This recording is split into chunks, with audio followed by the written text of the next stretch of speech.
meeting for Wednesday, April 27th, 2022. And my name is Javier Gonzalez Camarillo. I'm the chair for Central Planning and Land Use Neighborhood Council. We have Jason Herring here representing Northwest, and I don't know if Coastal is being represented tonight, but they might join us in a few minutes. So welcome again. And we have on our first item on the agenda, presentation by Alexa Washburn on the draft specific plan for Rancho San Pedro. And I believe she's got a presentation for us. I do. Great. Well, thank you. Good evening, everyone. Again, my name is Alexa Washburn. I'm with the One San Pedro Collaborative. We're the development team that was selected by the Housing Authority of the City of Los Angeles, as well as the community, because there was a community interview process, to be your development partner in transforming and redeveloping the Rancho San Pedro public housing complex. Tonight, I can't tell if the presentation is going. It's not. Can somebody enable screen sharing? Who needs screen sharing? Laura Monroe, please. I have permission. It just says that it's been disabled for the meeting. Jason, do you know anything about that? No. Normally you just promote someone to co-host and they can. Okay, let me I'll make her temporary co-host for that. Yeah. Sorry, Jason. Okay, Laura, you should be able to. Okay, thank you.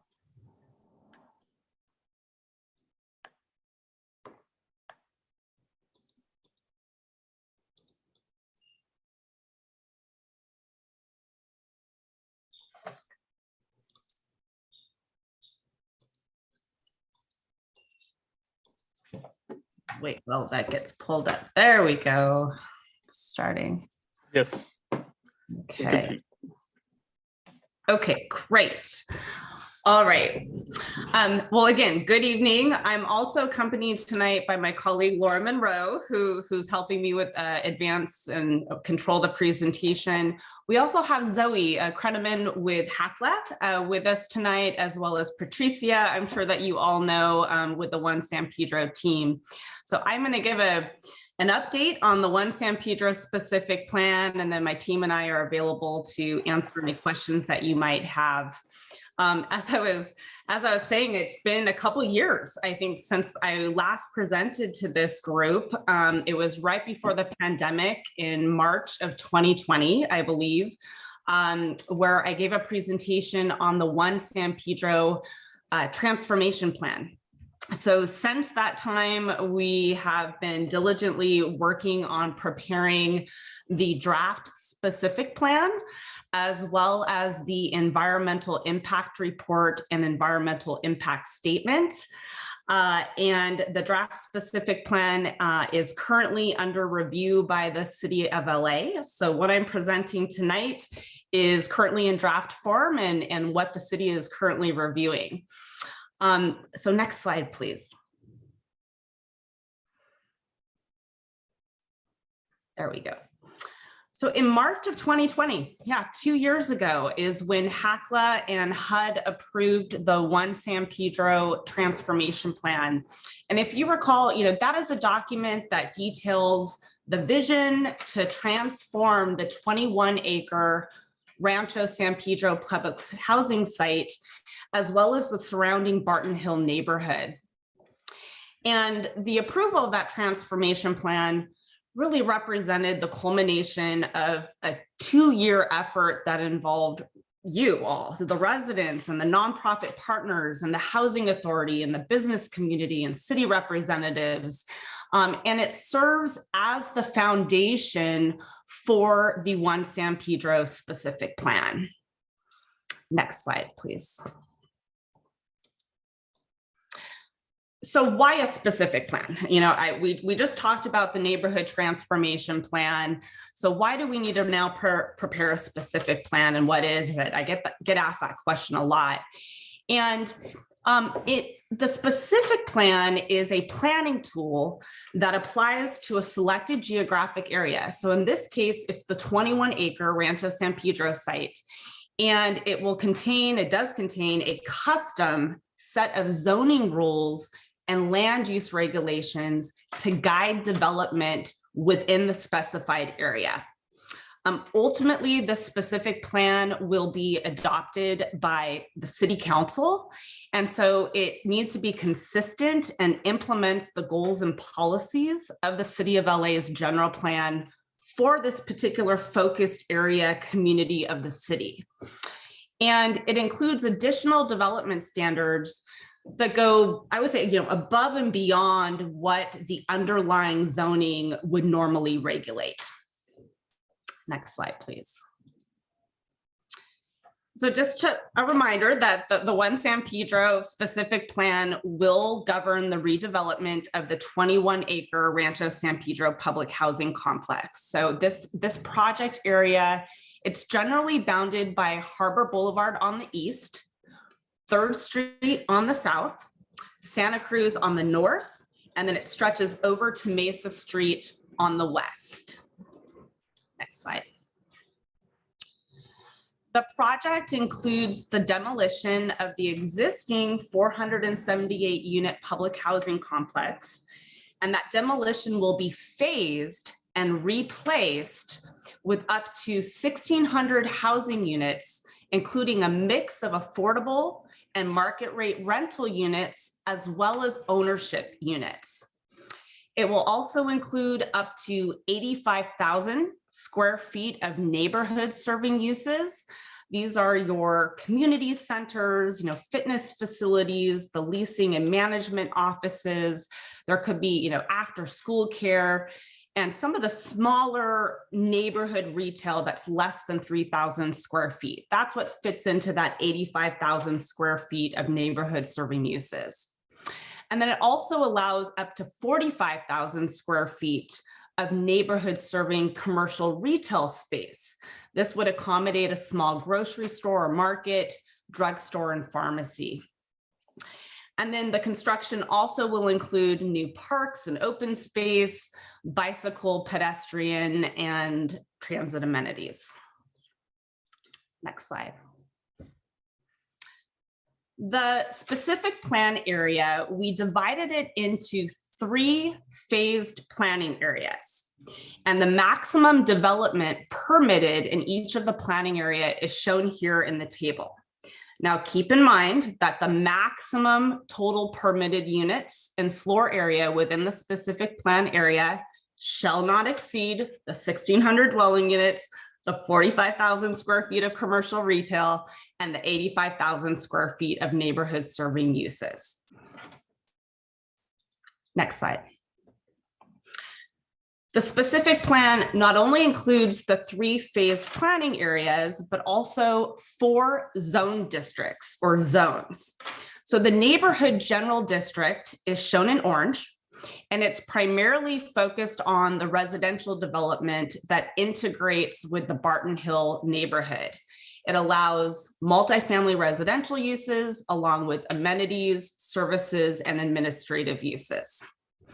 Then we have what we're calling the neighborhood core district. This is shown in yellow, and it's located in the center of the specific plan area. And it's intended to support a little bit denser residential and some mixed use development. And then we have the waterfront core shown in blue. And this integrates with the existing commercial zoning along Harbor Boulevard. And it provides opportunities for greater building heights and density, including high-rise development and a mix of commercial retail and residential uses. And then we also have the open space zone, and that's identified in green. And that is land area that would be set aside for publicly accessible open space as well as community recreation facilities. And the specific plan, it allows for a diverse set of uses appropriate for each zone. And those are all identified in what we call a permitted uses table. Next slide. The One San Pedro specific plan would also establish the maximum densities, floor area ratios, heights, and maximum lot coverage on the project site by zone. Next slide. We also have open space requirements included in the specific plan, and we defer to the provisions of the LA Municipal Code for on-site common open space and private open space. So there's a minimum 100 square feet for each unit for private open space, and then common open space, incorporates recreational amenities such as a tot lot or children's playground. We have, basketball courts, it could be tennis courts, any type of ball courts, barbecue areas, sitting areas, those types of recreational amenities. In addition to the private and common open space within each of the residential phases, we're also providing approximately 4.6 acres of publicly accessible park space within the specific plan area. And the public park components are identified right here in this exhibit. You'll notice that there's 6 public park components to be developed as part of each of the 3 phased planning areas. So 2 public park components must be developed and completed prior to certificate of occupancy for the final building in each of the phased planning areas. So there'll be 2 park components per each of the phased planning areas for a total of 6. We have the Center Street Park, which is the sports park kind of focused on the youth. We also have the 3 components of the Palos Verdes Linear Park, as well as the Harbor Plaza or Harbor Promenade. Lots of good open space. Next slide. The parking.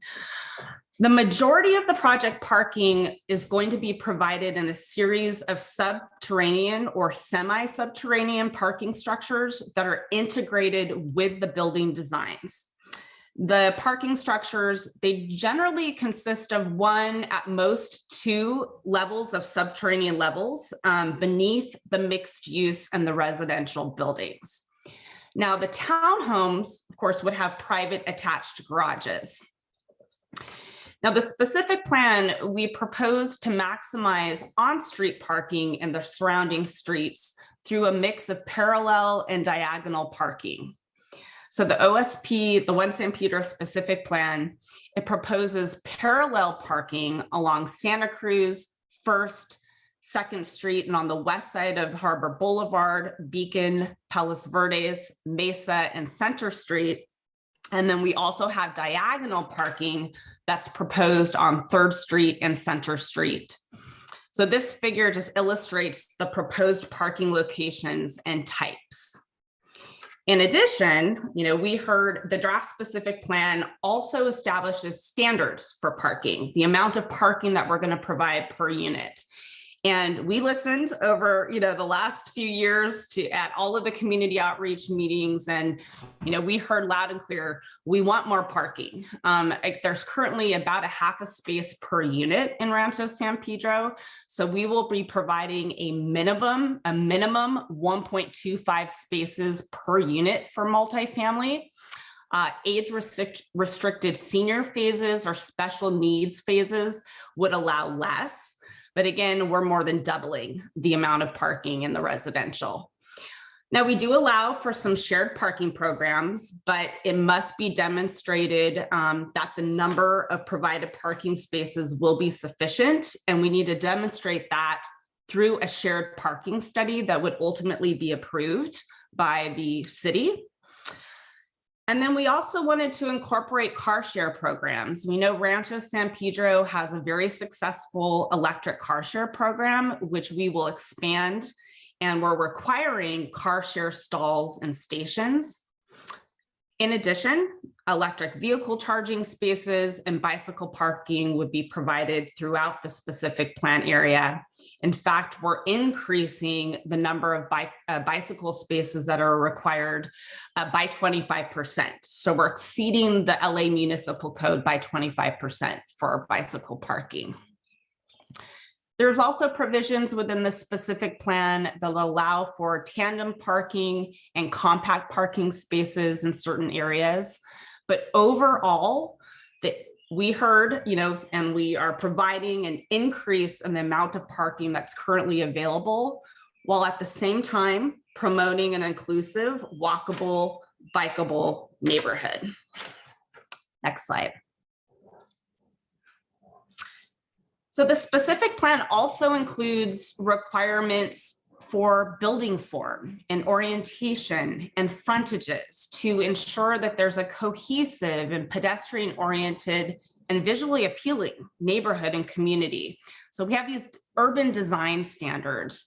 And so, for example, one of the standards is, buildings shouldn't exceed 250 feet in length, and they must have horizontal breaks approximately every 100 linear feet.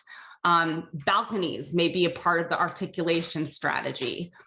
And for buildings that are on some of the longer blocks that are longer than 200 feet, we have paseos that break up that block and provide a connection from one block to another. And we have public open space or paseos really in order to improve that pedestrian access. We also, with buildings, they need to comply with the minimum and maximum setbacks that are shown in the table here.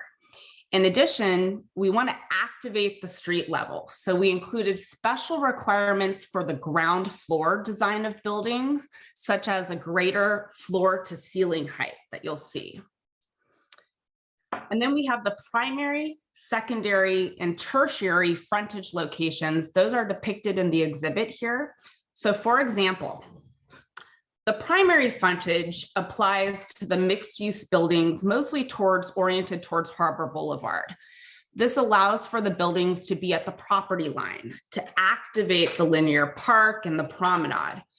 Whereas as you move west towards the residential only areas, the tertiary frontage applies, and buildings are set back from the property line and the street more. So that's just an example of how you apply the frontages and some of the design standards that are within the specific plan. Next slide, please.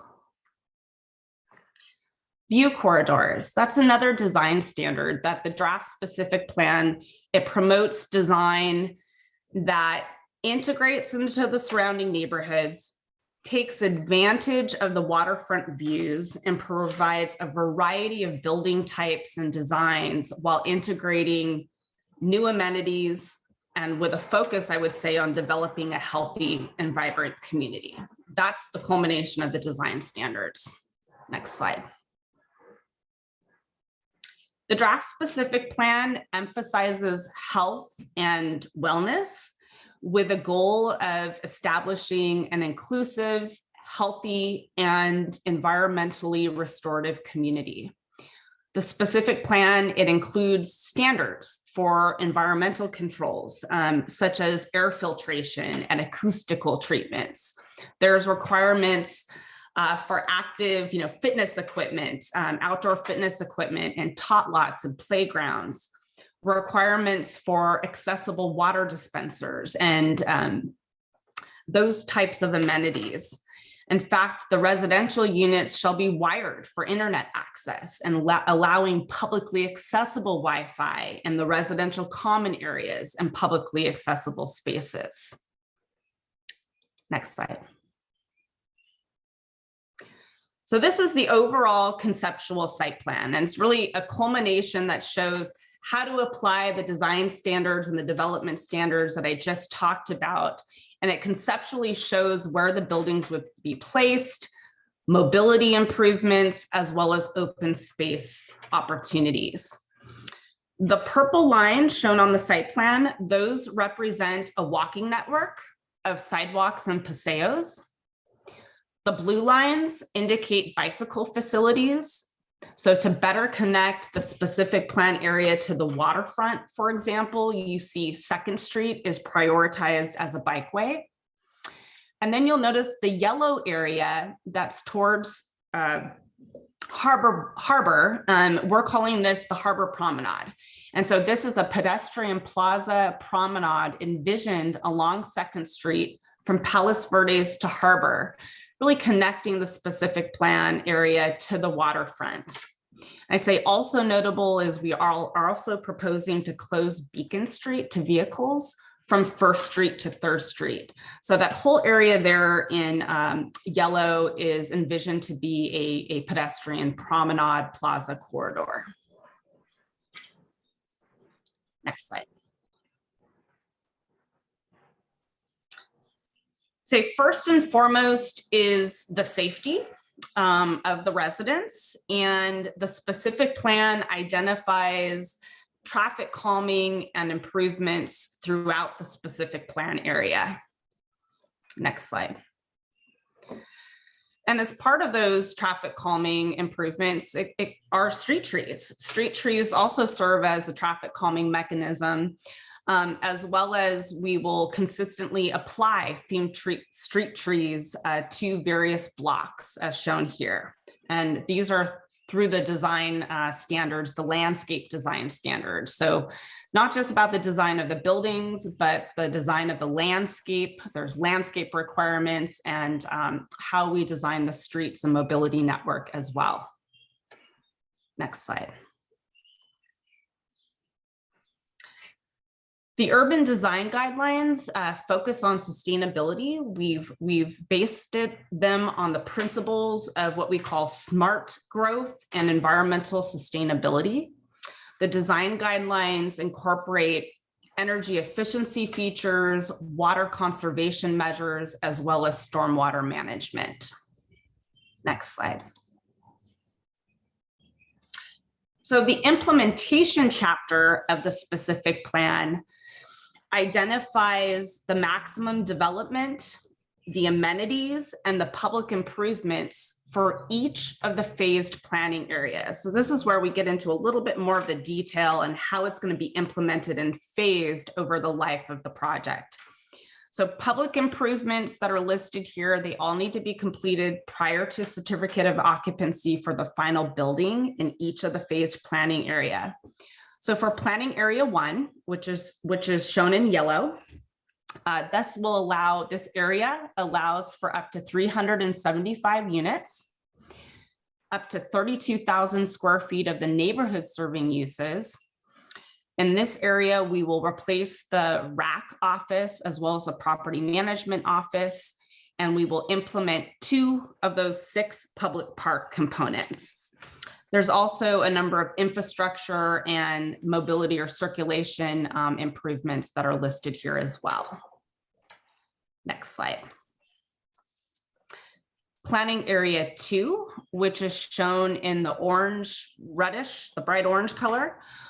In this area, we will allow up to 600 units, up to 25,000 square feet of neighborhood of local serving commercial uses, and up to 30,000 square feet of the neighborhood serving uses. Again, we'll also construct two of the 6 public park components. And then there's also a Center Street, there's a little corner plaza pedestrian promenade on Center Street that we would construct. And again, a number of infrastructure and circulation improvements. And the next slide is the planning area 3, which was shown in purple, on the previous map. And that's the final phased planning area, which would allow residential development up to 625 units. Amenities include up to 20,000 square feet of commercial uses, up to 23,000 square feet of neighborhood uses. We would implement the final 2 public park components. And then what is good to highlight for the infrastructure and circulation is the transit hub that's envisioned at 1st Street would be in the phased planning area 3. Next slide. So for each development phase will be accompanied by associated offsite improvements. These are the streets, the sidewalks, some of the outdoor amenities. So the phasing of the offsite improvements, they'll typically be contiguous to that particular project site or phase. And we designed this for seamless continuity with surrounding redevelopment phases. So some amenities, like in particular, the Palos Verdes Linear Park, as well as the Center Street Sports Park, could be developed independent of adjacent development. If we get the resources identified early, we'll move those components. Next slide.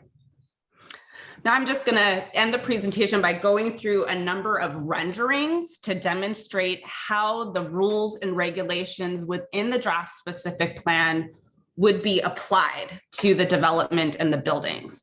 So this is a bird's eye view that really, I'd say, kind of really depicts the culmination of the specific plan. This is what the build out of the specific plan area will look like. Next slide.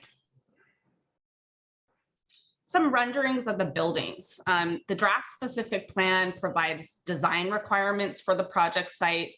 I said, including architecture and landscaping. Architecturally, the development would be characterized, I'd say, by modern building materials with accent materials, a variety of textures that could include wood and stone. Materials and details would need to be resilient, right, to saltwater moisture, coastal breezes, durability, and the ability to be cleaned.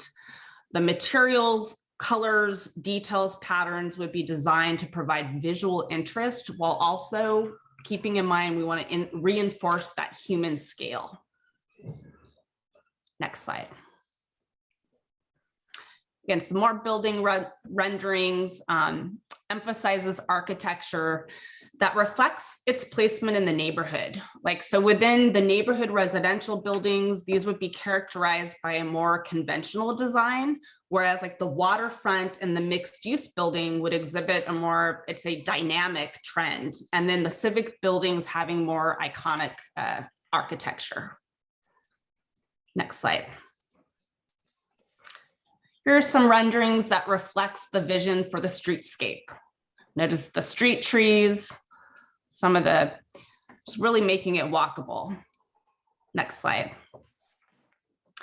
Here is a rendering of what we're calling the youth-oriented sports park with ball fields. This would be along Center Street between 1st and 2nd Street. Next slide. Here is a concept for the Palos Verdes, the linear park that would run along Palos Verdes. Next slide. And then in certain areas of Palos Verdes Park, we would want to activate. So we'd have, tot lots, perhaps a skate park. Next slide. These are mobility renderings, just the goal to increase pedestrian safety by providing a walking network of sidewalks, paseos, crosswalks, street trees. Next slide. Here's an example of the transit stop along 3rd Street. All right, next slide. Schedule. So when are we going to be done with this? That's probably the big question. Well, in terms of schedule, so the draft specific plan, as I said, is currently under review by city planning. We are continuing to prepare the environmental impact report and environmental impact statement. We anticipate that we will release these documents for public review in the fall, perhaps the draft specific plan late summer. And then we would head into the approval process with adoption next winter. Next slide. So that completes my presentation. I know it was a lot to cover.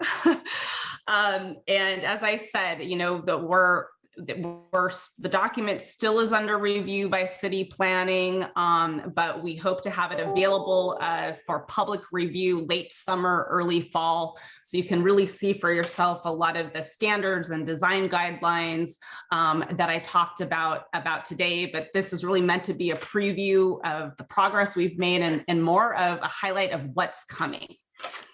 So with that, my whole team, we're all here to answer any questions that you might have. Thank you, Alexa. Very interesting presentation and very interesting to see what's shaping up in town. So I'm sure we have questions out there for you, but let me double check. And I'll be back. I want to say that is when we release the draft specific plan for public review, I'd love to be invited back to give, that way you'll have the document in front of you and to give you another presentation. Yeah, oh, definitely. I think we're all very interested. Let's see. Alexander, you have a question? Yeah, I have a couple. So you said in 2022, you'll be basically done with all of the paperwork, I'm assuming, right? For after the specific plan and all that.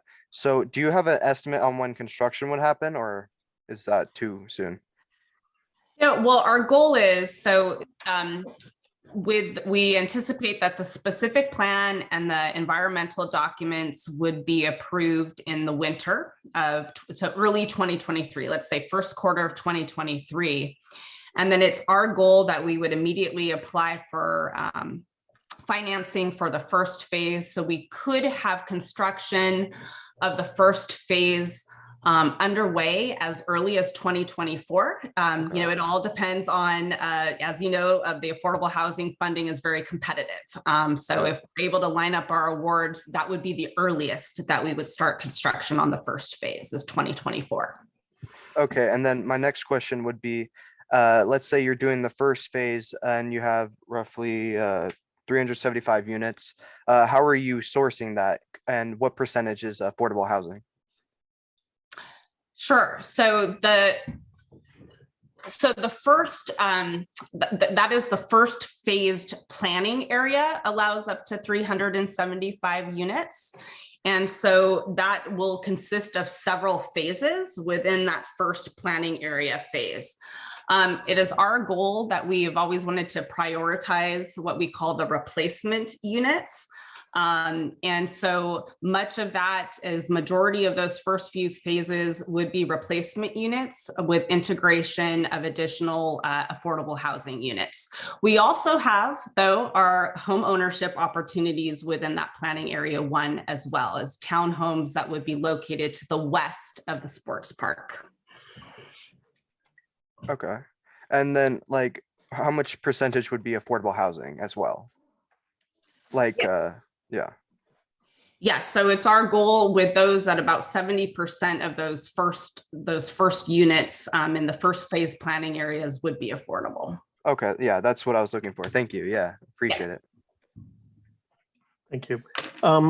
Alexa, I had a question. How many current units are on the site for phase 1? Ooh, good question. I know, because overall it's about 478. I mean, it's really about a third of that. So I would say approximately, I have to bring up my spreadsheet here. And the reason I was asking is because I understand that you guys have a site in mind for some of the relocation of the first phase of tenants. So I understand that those are like 49 units, but I was just thinking in respect to the actual site, how many are going to be able to move? Yes. Okay. So I have in my spreadsheet. So that first phased planning area, we would remove approximately 156 of the existing units. Okay. And then remember, replaced with up to a maximum of 375. We can't exceed that amount. It may be lower. Okay. Very well. Another question I had, I really like the concept of the specific plan, and you mentioned some general ideas about the architecture. how are the guidelines going to be enforced, or how is that going to be guided? I mean, are they just kind of like loose guidelines? Are they following, a design review process, or how is that implemented?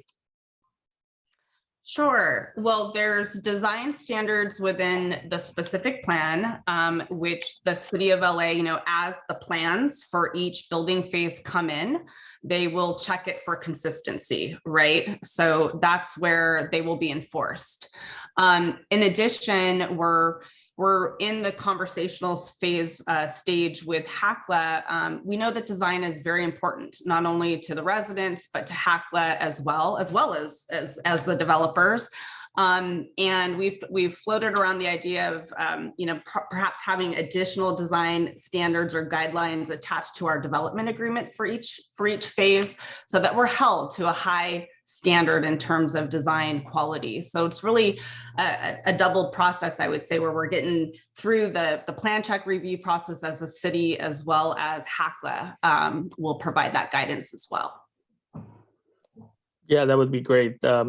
Because a lot of times, there's so many ways to interpret the guidelines that it could go in many directions. Well, and right, that's one of the, I would say, verbal comments that we've received back from the city is, there's new state law that requires objective, that the development and design standards need to be objective and measurable. And so that way it's black or white, right? There's no gray area there left for interpretation. Yeah. Well, thank you. Do we have any other? Yeah, I got a question. Hi, Alexa. It's Rock. It's probably way too early, but some of these retail and stuff you're talking that might be in there, has there been any type of discussions or long-term stuff with any particular companies? No, not any particular tenants. We get lots of ideas, from the community. We know what is the preference to be there, but, we haven't started talking to specific companies or tenants yet. It's just too early for that. Well, and I would love to talk to you about that anyway for other things going on down here. So hopefully, I know I owe you a phone call, by the way. Okay. Jason, you have a question. Yes. Hey, Alexa, thanks for the presentation. You mentioned a transit center, transit mall on First Street. Could you elaborate a little more how you envision that and how that would tie in with existing transit facilities and future expansion? Yeah, we really want to provide a transit hub along First Street, where you would have an integration of the local buses, as well as a larger bikes. I would call it like a bike station, just where you have multiple mobilities. Whether who knows if the scooters are still going to be the thing of transportation, but really having it be a multimodal mini, I would say, transit mobility hub along First Street.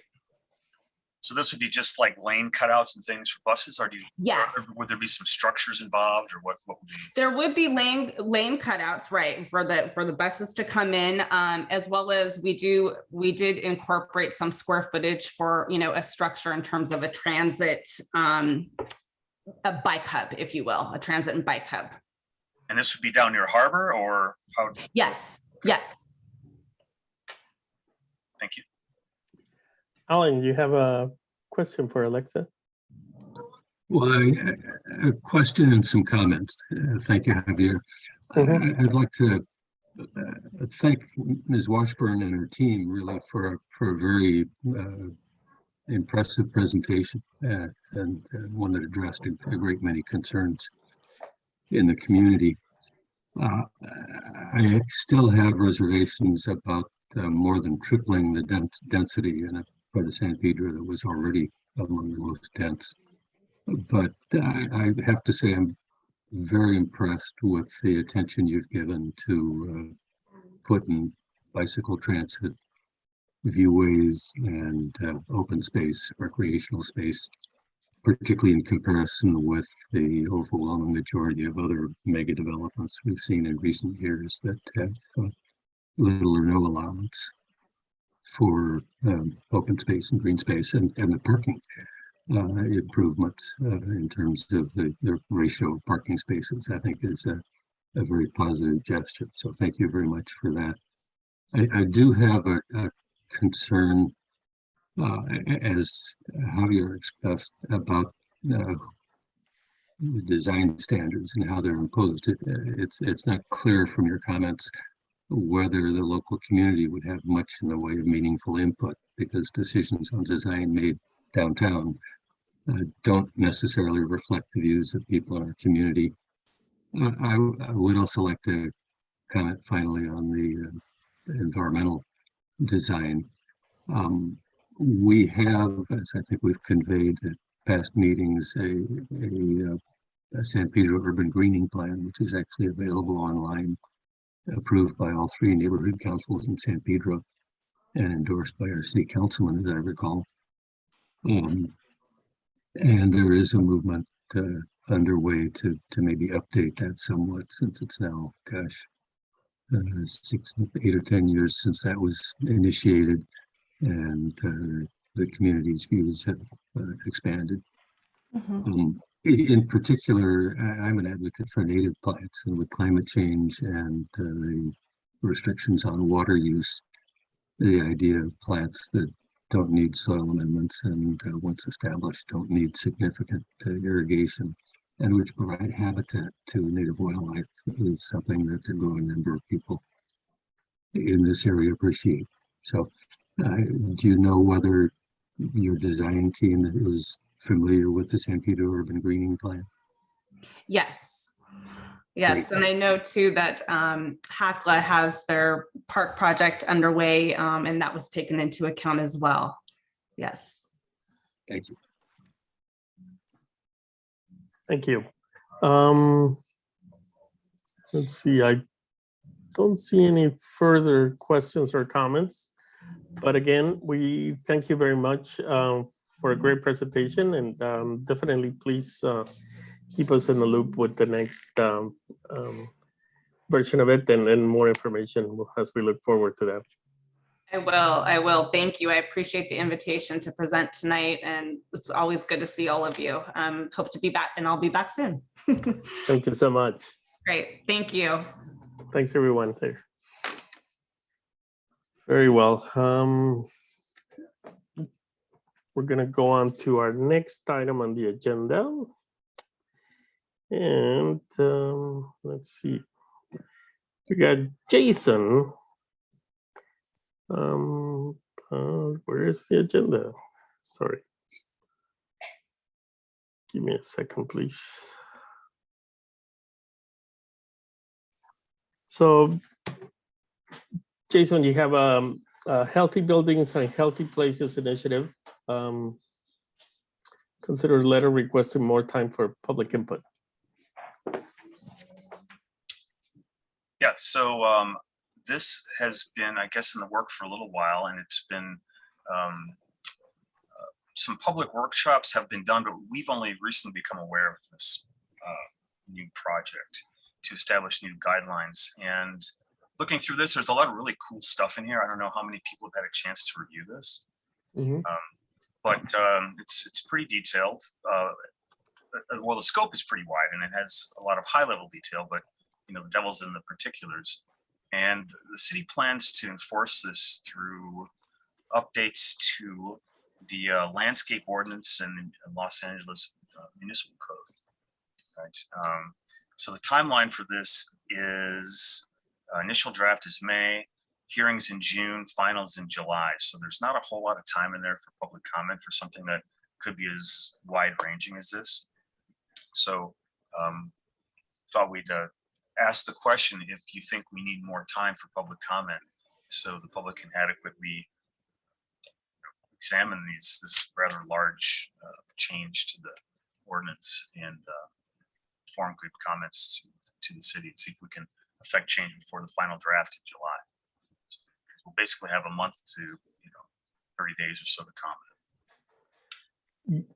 Yeah, I mean, that seems to be a very short time to be able to allow people to even find out about the information and make an opinion on it. So yeah, I mean, apparently they've been having these private workshops for about a year, but just, we just became aware of it, in the last couple of weeks. So if that's the case, and if everyone agrees, and we can put together a letter to ask for an extension. Yeah, I think so. I mean, I would definitely like to have more people be able to provide input and let everybody know that this is happening, so that those that are, should be part of this process are involved. Because I did look over it. It's got some great ideas and information, but yeah, definitely. Yeah, but how will it be enforced? And there's a lot of details in it that's not really discussed. Yeah. No, I think we would support it. So I could present it at my next planning and land use meeting as well. And you guys can do it on Northwest, and Coastal could do it as well. So I mean, can we request the extension in this forum? I think we actually have a quorum. I don't. That's why I'm thinking of doing it for my next meeting. Okay. I'm actually by myself today. So. Okay. Well, but, I guess we can table this for our individual neighborhood councils. Craig, you have a comment? I mean, there was no motion made, so you can't even discuss it. You shouldn't even be discussing until a motion is made. And since we don't have a quorum, We do have a quorum. it becomes mute. We have a quorum. If we have a quorum, then you have to make a motion before you discuss it, and you have to have a second for it. Wait, well, you can't discuss anything? You have to vote on everything? You have to make a motion to have a discussion, and that motion has to be seconded.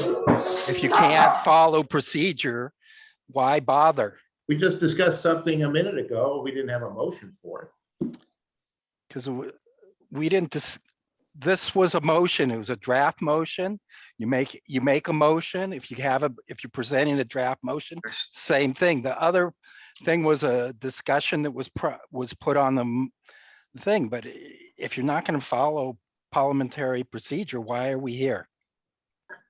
Well, I think we were individually as councils trying to determine whether we had quorum or not. So I don't know that it was even formally presented as a motion yet. It was not.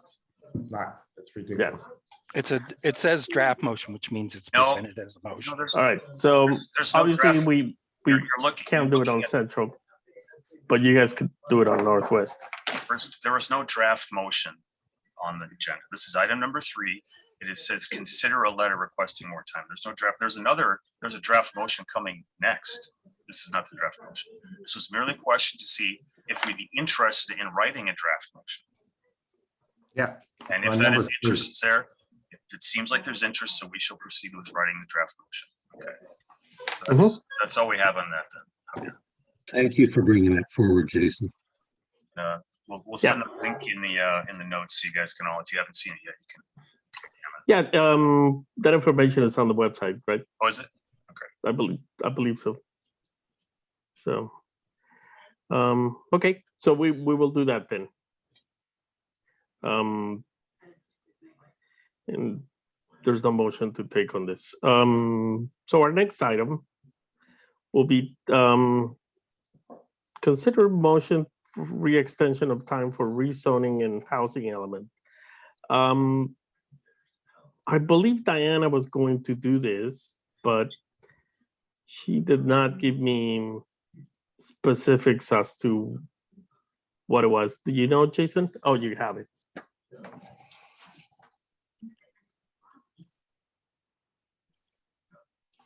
Yeah, so this is the draft motion. I can read the text of it here. I don't necessarily have to narrate it, but the gist of it is that, we've been working on, upzoning changes, due diligence, and then the state has come in and overridden that in short order, and we'd like to have more time to consider extending this. We have a little more to work this into our upzoning plans. So that's the short version. The text is here. So currently the deadline is for October. Is that correct? That's what it says. Mm. AB 1398 required this process to be completed by October this year. Are we asking maybe for, we're just asking for additional time. We're not asking for a specific time from. Yeah, there's in excess of the current 3-month allowance. This is a request for more time to figure out how, where and how we would endorse upzoning 250,000 units. If we don't provide input, it'll be decided for us. So. Right. I was just wondering if we should say, you know, how much more time we want. Just, or if, does that make any difference?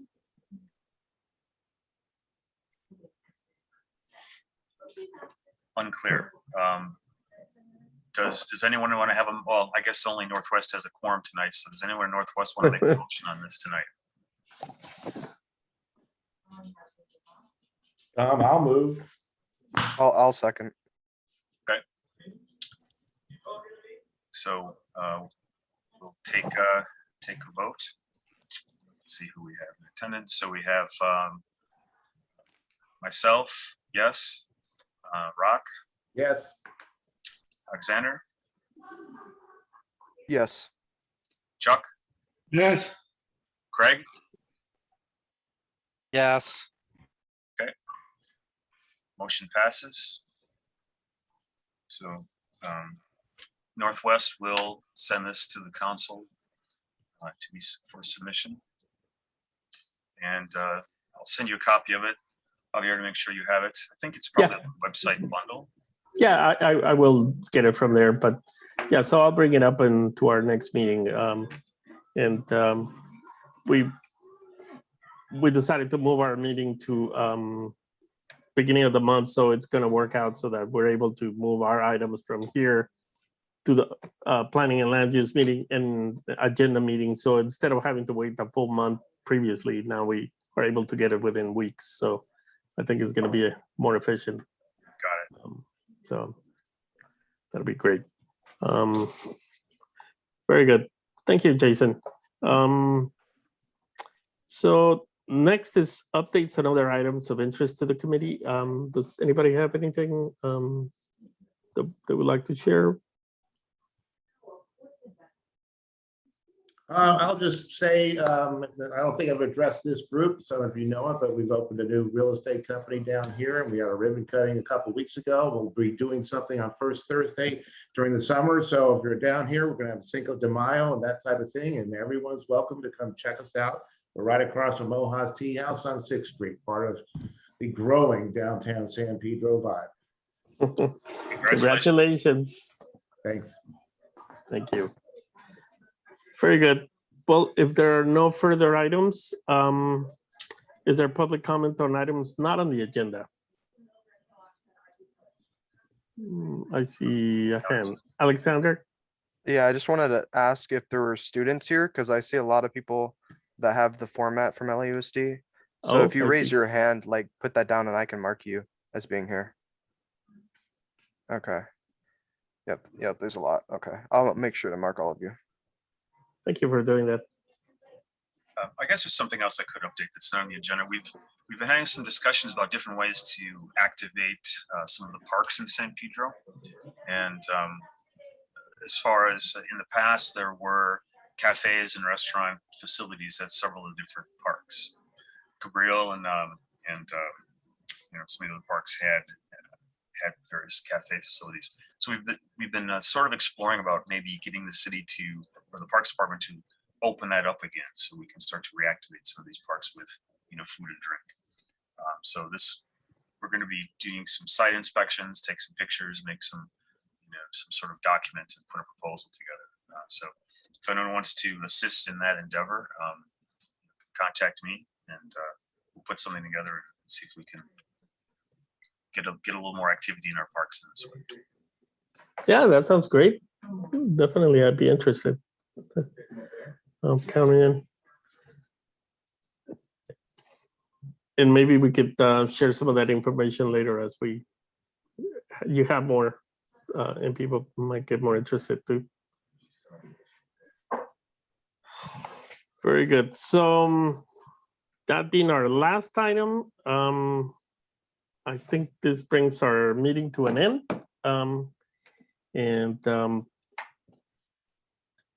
Our next meeting is Wednesday, May 25th. So I will be seeing everyone here, hopefully, and thank you for your attendance. And Javier, we have some hands up in the attendees. I'm sorry. I think those are the ones that are going to be Yeah, I think those students. are the students, yeah. Oh, the By students. the way, I already Yeah. marked all of you, so you can put your hand down. Okay. Sorry about that. And thank you for the students for attending as well. I hope it was interesting, worth your time.